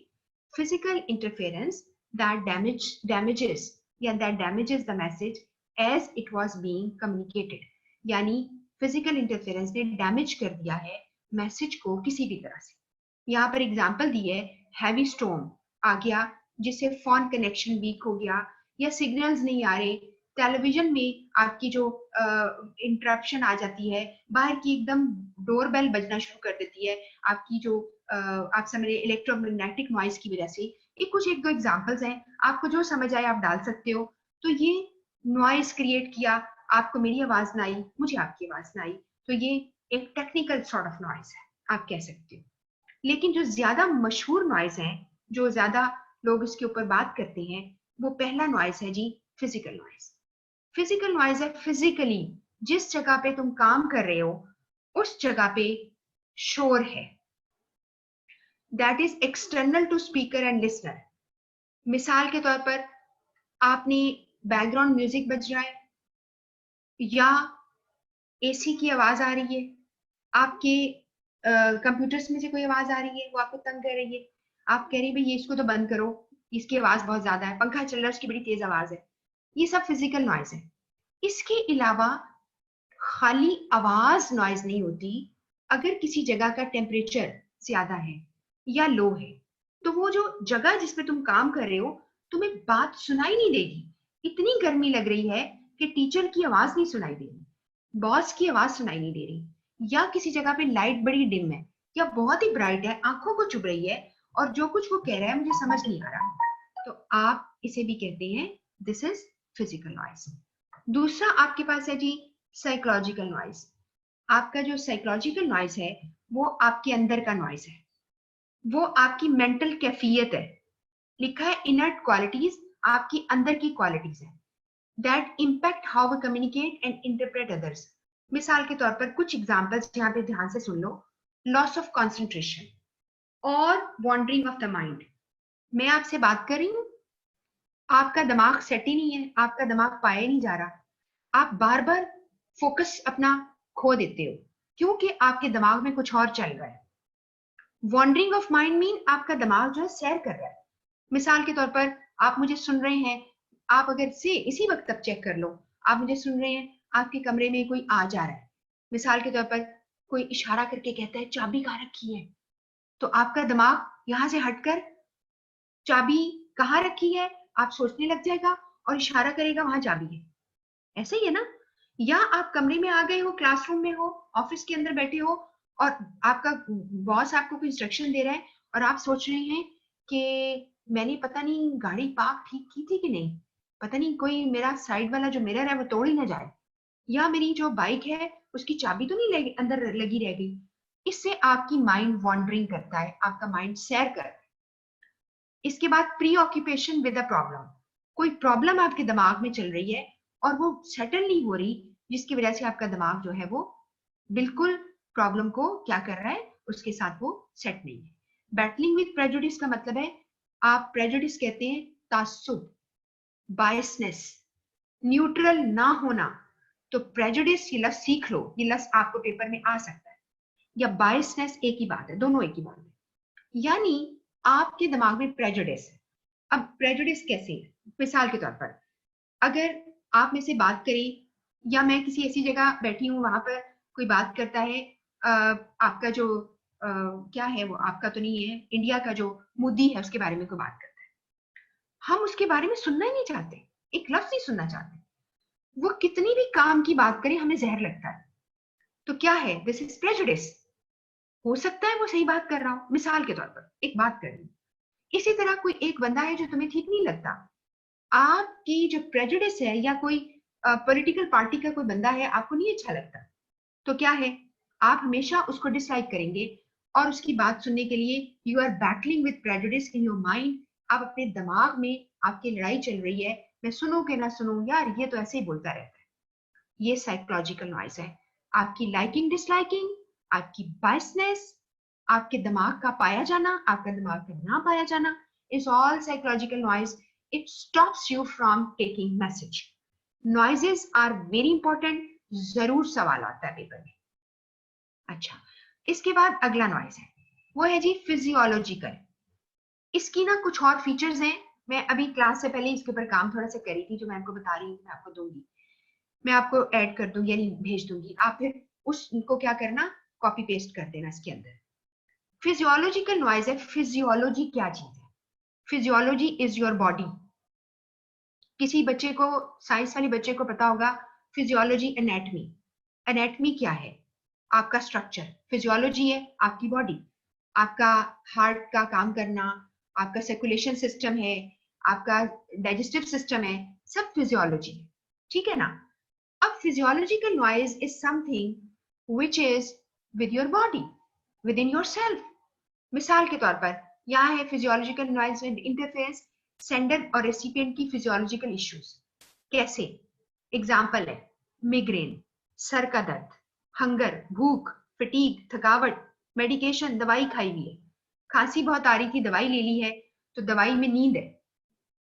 इस पूरी फिजियोलॉजिकल कंडीशन की वजह से, आपकी बॉडीली कंडीशन की वजह से आप बात को नहीं सुन पा रहे, या आप बात को सही नहीं कह पा रहे, ठीक है?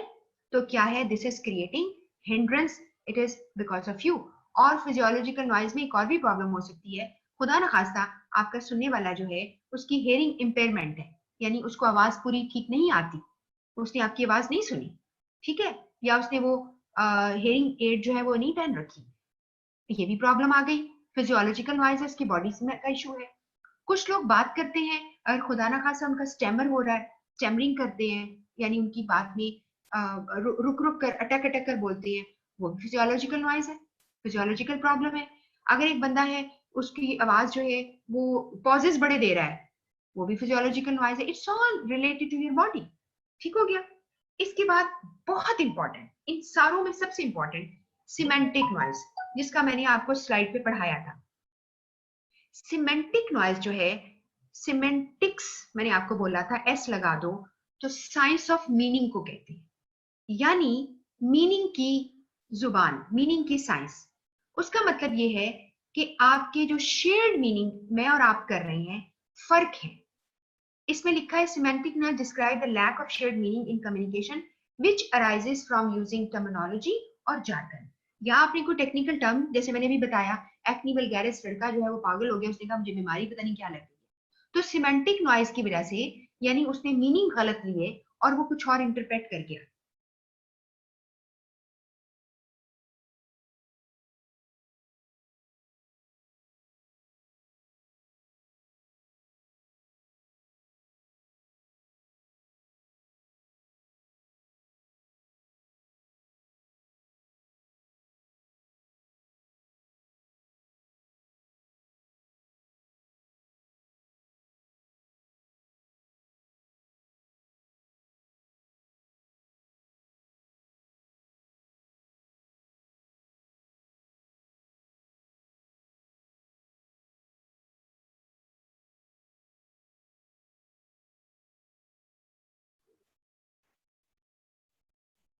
जी, आई थिंक मुझे मेरी आवाज आपको आ रही है।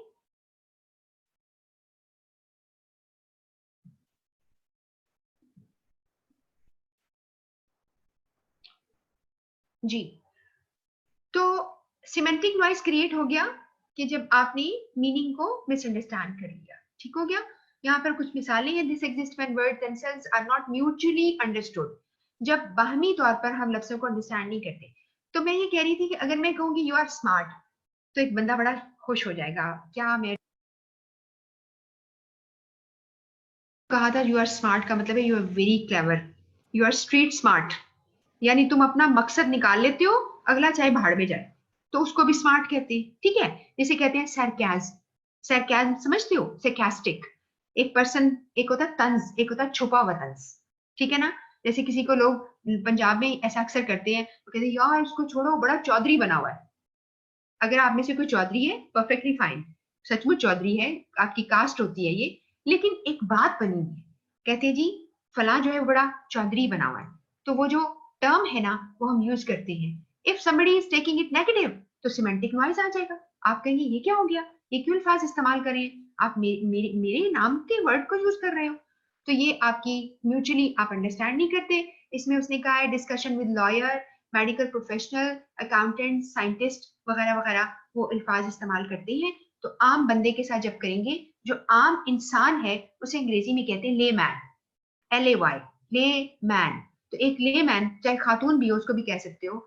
तो ले मैन जो है वो उसको आप ना इस्तेमाल करो।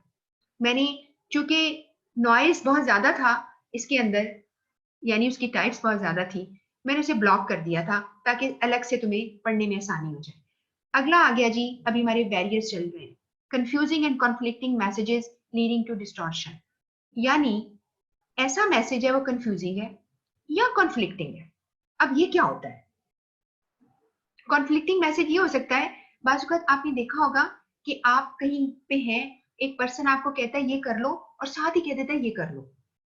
तो जैसे जल्दी कर लो मुझे देर हो रही है, और साथ ही ये काम मेरा कर दो, और साथ ही कहे जुमे की नमाज पढ़ लो, निकल रहा है वक्त। भाई क्या करूं, जुमे की नमाज के लिए जाऊं या तुम्हारा काम करके दूं?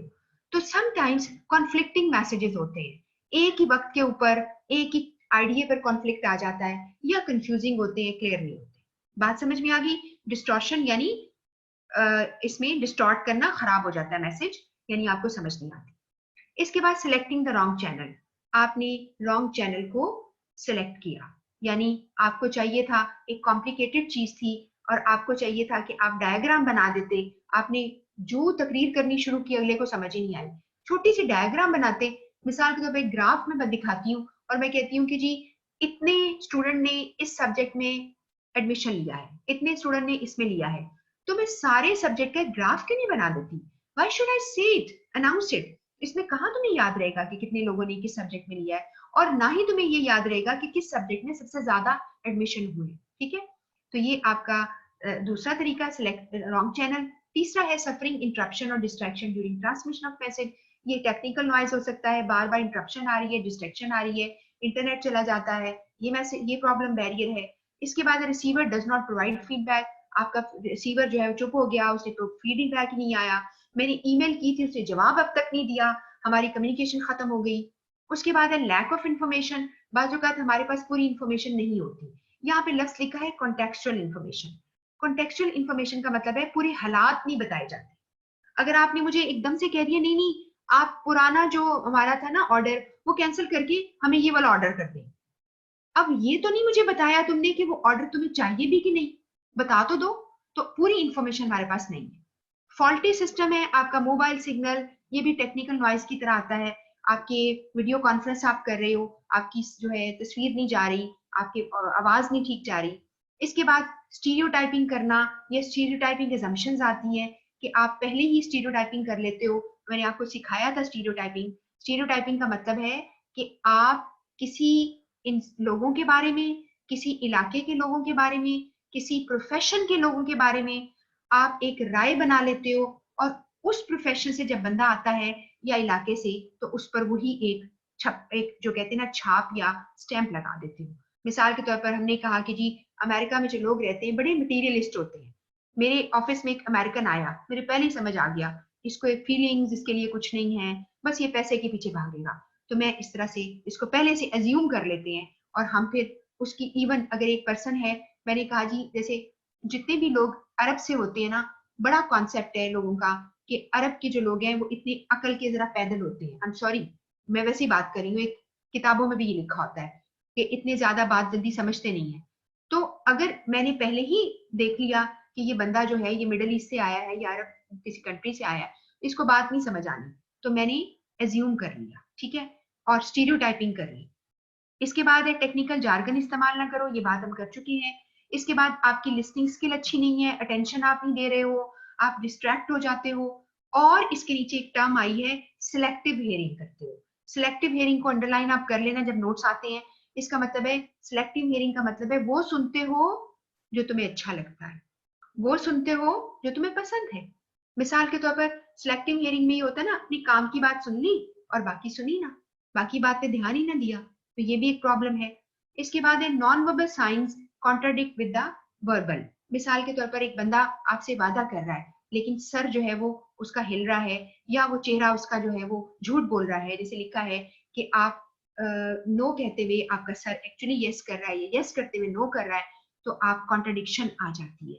तो नॉन सिंपल आपने सिर्फ याद रखना है कि नॉन वर्बल सिग्नल्स जो है वो गलत हैं, आप इसके वजह से बैरियर आता है। फिर इसके बाद है इंफॉर्मेशन ओवरलोड। आपकी इंफॉर्मेशन बहुत ज्यादा है, इंफॉर्मेशन ओवरलोड को अंडरलाइन कर लेना। इंफॉर्मेशन ओवरलोड का मतलब है एक वक्त में आपके पास इतनी ज्यादा इंफॉर्मेशन है कि आप इसे जस्टिफाई नहीं कर पा रहे। यानी आप आके बैठे अपनी टेबल पर, आपने ईमेल खोली और इतनी ज्यादा ईमेल्स हैं कि आपको समझ नहीं आ रही कि आप उसमें से क्या निकालें क्या नहीं। या आज आपने बहुत काम करने, रिपोर्ट कंप्लीट करनी है, आपने लोगों को ईमेल करनी है, 3 टेलीफोन करने हैं, तो आप इंफॉर्मेशन ओवरलोड का शिकार हो जाते हो। यहाँ पर लिखा है it's a huge issue, particularly emails के साथ। The recipient is so swamped with the volume of messages. Swamp का मतलब है अटा होना, भरा होना। वॉल्यूम ऑफ मैसेजेस, बहुत ज्यादा मैसेजेस उसके पास हैं, और सिंपली वो सबको नहीं पढ़ सकता, नहीं अंडरस्टैंड कर सकता, तो बहुत ज्यादा मैसेजेस का एक वक्त में आना ये भी एक प्रॉब्लम है। और कभी कभार ऐसा होता है इंफॉर्मेशन ओवरलोड की वजह से हम बाज औकात सेक्रीफाइस कर देते हैं इंपॉर्टेंट चीजों को, और हम उसको देख नहीं पाते। ठीक हो गया। इसके बाद अगला पॉइंट है डिफरेंस इन एजुकेशन बैकग्राउंड। मैंने आपको एक स्लाइड दिखाई थी, इसमें मैंने कहा था इट हिट्स बुल्स आई। अगर मैं और आप डिफरेंट बैकग्राउंड के हैं तो हमें बात नहीं समझ आएगी, ठीक है। आपने कोई लफ्ज बोला, आपके कल्चर में उसका कुछ और मतलब है, मेरे यहाँ कुछ और है, तो हमें सिमेंटिक नॉइज भी ये है, ठीक है, लेकिन हमारे सोशल बैकग्राउंड की वजह से हम उस बात को इस तरह से नहीं समझ पाएंगे, ठीक है। मिसाल के तौर पर होता क्या है, मैं आपको एग्जांपल देती हूँ कि कुछ जगह ऐसी हैं, आप मुल्क ऐसे हैं, वहां पे अगर आप नेगेटिव खबर देते हैं तो वो कहते हैं ये बंदा ही मनूस है, ये जब आता है इसके पास बुरी खबर होती है। तो कुछ लोग उसको एक्सेप्ट करते हैं कि good news and bad news they go side by side. तो आप इस तरह से उसका जो है वो डिफरेंस आ जाता है। अब यहाँ पर जो मिसाल है यहाँ पर है, ये आप इसको भी ध्यान से कर लेना। इसमें ये लिखा है कि आप एक थम्स अप, यानी आप थम्स अप देते हो, किसी को जेस्चर देते हो, वो जेस्चर जो है Afghanistan, Nigeria, Italy, Greece, South America, कुछ जगहों पे थम आप जब करोगे ना तो वो तुम्हें थप्पड़ लगा देंगे। तो इसलिए वो ऑफेंसिव समझा जाता है, ऑब्सीन, इंसल्ट समझा जाता है, ठीक है, यानी बुरा समझा जाता है। तो ये एक मिसाल है, जस्ट मिसाल है, ठीक है। तो आपने बैरियर्स का टॉपिक भी आप बुक से पढ़ लोगे, जो आपके पास बुक है, और यहाँ से भी पढ़ेंगे तो आपका कंप्लीट तैयार हो जाएगा। उसके बाद है sender and receiver speak different languages. ये तो एक बहुत ही बड़ा मसला हो जाता है, क्योंकि आप अगर एक और लैंग्वेज बोलते हैं, मैं एक और, अब आप कहेंगे इस तरह तो हम एक दूसरे को समझ नहीं पाएंगे। नहीं, इसका ये मतलब नहीं है। इसका मतलब है कि तुम चाइना से आए, मैं पाकिस्तान से हूँ, चलो मैं चाइना से आ जाती हूँ, तुम पाकिस्तान से आ जाओ, हम मिलकर अंग्रेजी बोल रहे हैं, वो तबाह करेंगे हम लैंग्वेज को कि इसका कोई हिसाब ही नहीं। और तुम्हारे पास सेट ऑफ वर्ड्स और है, मेरे पास सेट ऑफ वर्ड्स और है, और फिर हमें बात ही समझ नहीं आएगी। आहिस्ता आहिस्ता आहिस्ता जब हम साथ रहेंगे तब बात समझ में आती है।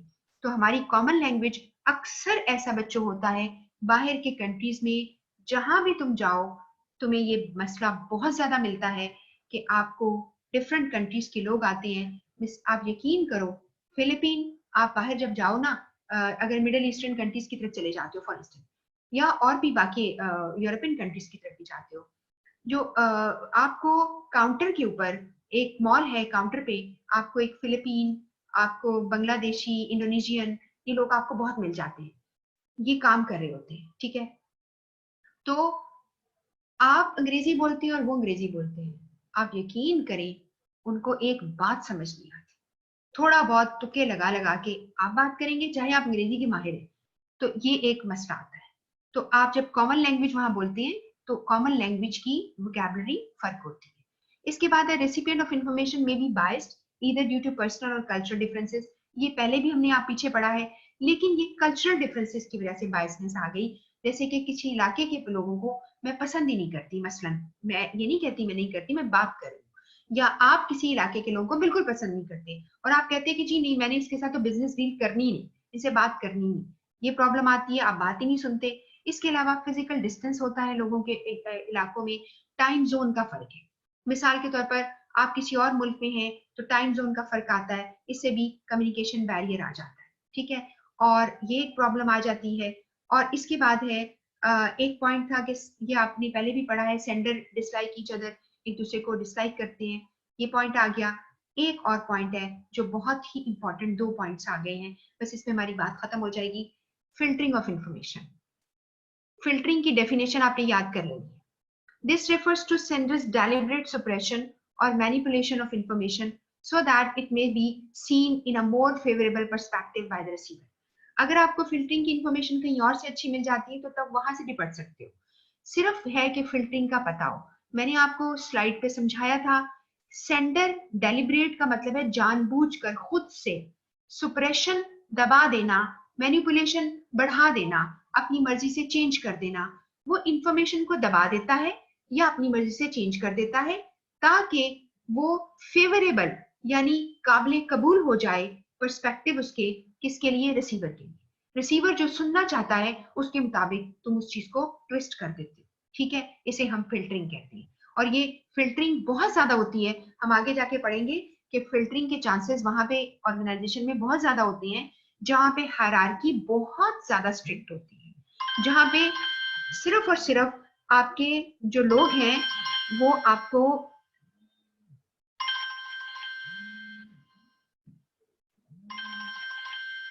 आपकी जो लोग हैं क्या करते हैं कि ऊपर वाला तबका यानी एक बॉसेस हैं, उसके नीचे वाले हैं, फिर मिडिल मैनेजर हैं, उसके नीचे असिस्टेंट है। अगर आपके स्ट्रक्चर, इसे कहते हैं टॉल स्ट्रक्चर, एक ऑर्गेनाइजेशन का जितना टॉल स्ट्रक्चर होगा उसमें फिल्टरिंग सबसे ज्यादा होगी, ऊपर की खबर नीचे आते आते आते। जैसे कभी आपने अगर एक टर्म सुनी हो, आप में से किसी बच्चे ने चाइनीज विस्पर सुना है कभी? चाइनीज विस्पर पता है क्या होता है? एक खबर दूसरे को कान में दी, एक गेम होती है, आपने कान में खबर, एक बात की, दूसरे ने उसके कान में की, उसके कान में की, करते करते जब आखिरी बंदा उस लफ्ज को बोलता है तो जो पहले जिसने बोला था उससे बिल्कुल फर्क होता है, इसे हम फिल्टरिंग कहते हैं। उसके बाद है सिलेक्टिव परसेप्शन। सिलेक्टिव परसेप्शन जो है वो क्या है? आपका अपनी मर्जी से चीजों को पिक करना, ये इसकी उर्दू एंड सिंपल ट्रांसलेशन। अगर आप इसको डेफिनेशन ये पढ़ी है, आप इसको चेंज कर लो, समझ लो। सिलेक्टिव परसेप्शन का मतलब है कि जिसमें आपका सबकॉन्शियस माइंड सब्जेक्टिवली डिसाइड करता है। सब्जेक्टिव का मतलब है अपनी पसंद नापसंद के मुताबिक। आपने दो लफ्जों को सीखना है कम्युनिकेशन में, एक होता है ऑब्जेक्टिव, एक होता है सब्जेक्टिव। ऑब्जेक्टिव का मतलब होता है जब आप अपनी पसंद नहीं डालेंगे। वैसे ऑब्जेक्टिव गोल को भी कहते हैं, दूसरा इसके मीनिंग है, लेकिन ऑब्जेक्टिव का मतलब है न्यूट्रल, और सब्जेक्टिव का मतलब है कि आप जो है क्या करते हैं, अपनी पसंद बीच में डाल देते हैं। तो जब हम अपनी पसंद के मुताबिक अपनी स्टिमुलस को अपनी मर्जी से लेते हैं, अपनी मर्जी से चीजों को पिक करते हैं, तो उसे हम कहते हैं सिलेक्टिव परसेप्शन। हम अपनी मर्जी से चीजों को कोई नाम दे देते हैं क्योंकि हमें वो अच्छा लगता है। आप कहते हैं नहीं नहीं, आप सर ऐसा करें, ये जो इंटीरियर हमने सारा सेट करना ना, बस इसको ग्रीन कलर में करवाएं। क्यों? इसलिए कि ग्रीन कलर आपको पसंद है। तो this is what you take things on your own perception, आप सिलेक्ट करते हो। इसको एक दफा पढ़ लेना, सिर्फ आपको पता होना चाहिए फिल्टरिंग क्या होती है, सिलेक्टिव परसेप्शन क्या होती है, और परसेप्शन के ऊपर भी हम एक डिटेल में बात करेंगे। तो आज का हमारा ये टॉपिक बिल्कुल खत्म हुआ। अभी थोड़ी देर तक आपको ये नोट्स मिल जाएंगे और स्लाइड्स भी मिल जाएंगी, बुक दोबारा आ जाएगी, सिलेबस दोबारा आ जाएगा। कोई एक्स्ट्रा बात, अच्छे बहुत अच्छे बच्चे हैं, सब अच्छे लोग हैं, मुझे नहीं लगता कि अब आप इस चीज को वायलेट करेंगे। और अपना प्राइवेट ग्रुप प्लीज बातों के लिए अलग बना लो, ठीक है? जरूर बना लो, बनाना चाहिए, ठीक है? उस पर हर तरह के पॉइंट ऑफ व्यू जो है वो आप शेयर करो, लेकिन यहाँ पर सिर्फ और सिर्फ कम्युनिकेशन की बात होगी, ठीक है? अच्छा जी, अब मैं देख लूं जरा कि आपके अगर कोई क्वेश्चन आंसर जो है मुझे देखने हैं। मैं बिल्कुल लेटेस्ट पे देख लेती हूँ। जी, मैं आपको बताया नोट्स में भेजती हूँ, बुक दोबारा भेज रही हूँ, बुक पीडीएफ में है, बुक अपनी सॉफ्ट में रख लो, उसको मार्क करते जाओ, पढ़ते जाओ, बस इतना ही काफी है। और इंटरनेट से उस टॉपिक को पकड़ना चाहते हो तो तुम पढ़ सकते हो, नो प्रॉब्लम, ठीक है? तो जो मैं चीजें पढ़ा रही हूँ याद नहीं करनी, मैंने सिर्फ आपको जिस टर्म को कहती हूँ वेरी इंपॉर्टेंट, वो आपने अच्छी तरह समझ लेनी है, याद इस तरह से करनी है कि एग्जामिनेशन हॉल में बैठ के तुम उसको भूल ना जाना।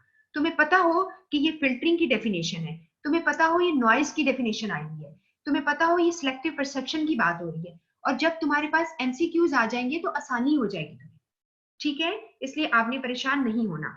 अच्छा, अब हम ये करने लगे हैं कि सारे लोग जब मुझे सुन रहे हैं तो मैं आपको दोबारा से बच्चे का जो शनावर का आपको मैं फोन नंबर जो है मैं आपके साथ शेयर कर लेती हूँ।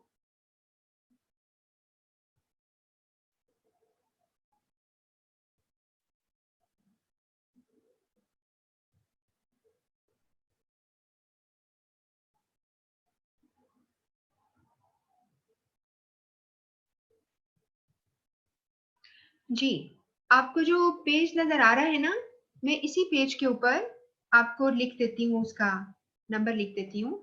तो प्लीज जिन लोगों ने ज्वाइन नहीं किया व्हाट्सएप ग्रुप, वो इसको कर लें। जी, नंबर है 03336542227, ठीक है जी? 03336542227। आप इस ग्रुप को आप ज्वाइन कर सकते हो। तो और ये जो ग्रुप है सिर्फ और सिर्फ क्या होगा, पढ़ने के लिए। और इसी तरह जो गर्ल्स हैं, प्लीज गर्ल्स, मुझे पता है लड़कियां बहुत बातें करती हैं, तुम लोग बहुत ज्यादा ही बातें करते हो, तो अच्छा है बातें करो, but you make a separate group for that. और यहाँ पर आपने बातें नहीं करनी, ठीक है?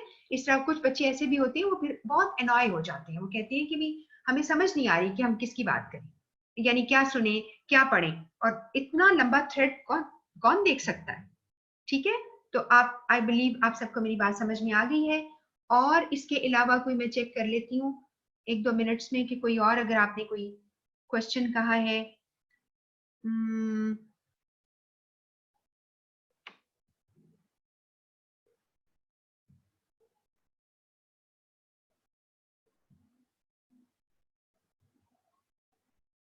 जी, आज आपको सब कुछ बच्चों सबने ज्यादा नोट्स का कहा हुआ है। और अगर आपने ना, जैसे एक बच्चे ने पूछा है कॉन्टेक्स्ट इंटरनल एक्सटर्नल एक्सप्लेन कर दें, अगर मैं यहाँ ना कर पाऊँ आपके सवाल का जवाब, या मैं ना देख पाऊँ, तो आप पता क्या करोगे? आप मुझे पूछ रहे हैं AQSAM, अक्सा, ओके। इकट्ठा लिखा हुआ था। अक्सा मुश्ताक मुझे पूछ रही है, आपने मुझे पूछा है कि आप मुझे इंटरनल एक्सटर्नल, देखो इंटरनल कॉन्टेक्स्ट का मतलब है हम ऑफिस के अंदर बैठ के बात जो कर रहे हैं उसमें हम लैंग्वेज कैसे इस्तेमाल करेंगे और किस तरह से मैसेजेस देंगे, वो इंटरनल हो गया। और अगर मैं बाहर किसी प्रेस कॉन्फ्रेंस लेके बैठ गई हूँ और सारा मीडिया आके बैठा है, तो मैंने किस तरह से बात करनी है, या मैं कोई लीगल गाइडेंस लेती हूँ कहीं से, या टैक्स वालों से कोई गाइडेंस लेती हूँ, मैंने उनसे कैसे बात करनी, ठीक हो गया। और किसी ने जार्गन का मतलब है, jargon mean technical term which is specific to a field. अगर मैं कोई डॉक्टरी की जुबान बोल रही हूँ तो वो डॉक्टर ही जानता है। अगर मैं कोई इंजीनियरिंग का बोल रही हूँ, इंजीनियर ही जानेगा उसका मतलब, आम बंदा उसका मतलब नहीं जानता। और मैंने कल आपको मिसाल दी थी बैड डेट की मिसाल। बैड डेट जो है अकाउंटेंट्स जो है वो यूज कर सकते हैं। इसका मतलब है कि आपने उधार पे चीजें ली थी और अभी वहां से कोई आपने पैसे जो है वापस नहीं आए, तो उसे बैड डेट कहते हैं। तो ये टर्म आपको नहीं समझ आएगी। इस तरह हर जगह के हर फील्ड के अपने जार्गन होते हैं, टेक्निकल टर्म्स होती हैं। तो आम लोगों से बात करते वक्त मत इस्तेमाल करो क्योंकि इसमें कंफ्यूजन आती है, ठीक है।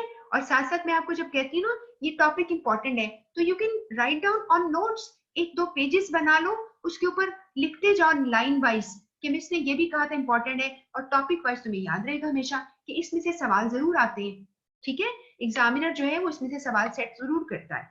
और जब आपके पास क्वेश्चंस आ जाएंगे तो आपको कोई प्रॉब्लम नहीं होगी, आई एम टेलिंग यू, आपको कोई प्रॉब्लम नहीं होगी। आप परेशान मत हो, आप साथ साथ बस अपने नोट्स आते हैं, इसे रीडिंग अच्छी करो, रिवाइज करो इसको।